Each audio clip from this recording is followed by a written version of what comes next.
Sir, ఈ మధ్య family disputes ఎక్కువైతున్నాయి. విడిపోయే భార్యాభర్తల కేసులలో పిల్లల భవిష్యత్తు ఏంటి? మీరు చెప్పింది 100% కరెక్ట్ అమ్మా, సందేహం లేకుండా. ఎందుకంటే ఈ మధ్య పెళ్ళిళ్ళ కంటే విడాకులు ఎక్కువ అవుతున్నాయి.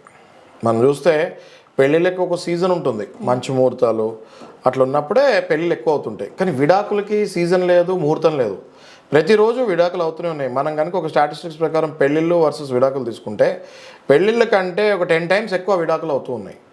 రీజన్ ఏంటి అంటే మనస్పర్ధలు, చిన్న చిన్న విషయాలకి అర్థం చేసుకోకుండా ఒకరినొకరు సపోర్ట్ చేసుకోకుండా, ఈ యుగంలో ఉన్న ఈ ఫాస్ట్ జనరేషన్లో ఉన్న స్ట్రెస్ స్ట్రెయిన్కి అసలు ఒకళ్ళతో ఒకళ్ళు టైం స్పెండ్ చేస్తానికి కూడా ఇంట్రెస్ట్ చూపించకుండా కొట్టుకుంటారు. ఇలాంటి క్రమంలో పిల్లలు చాలా ఇబ్బంది పడుతూ ఉంటారు. కాబట్టి జీడబ్ల్యూఓపీ అని ఒక పిటిషన్ ఉంటుంది. ఆ పిటిషన్ వేసుకొని తండ్రి కానీ ఒకవేళ పిల్లల దగ్గర నుంచి దూరంగా ఉంటే ఖచ్చితంగా వారానికి ఒక రోజు లేకపోతే నెలకు 2 రోజులు ఆయనకి ఎట్లా కావాలో అట్లా ఒక పిటిషన్ వేసుకొని పిల్లల్ని అప్పుడప్పుడు తండ్రి కూడా టైం స్పెండ్ చేసే అవకాశం ఖచ్చితంగా ఉంటుంది. అది వాడుకోవాలి, లేకపోతే పిల్లల మైండ్ కూడా అప్సెట్ అయ్యే ఛాన్సెస్ ఎక్కువగా ఉంటాయి.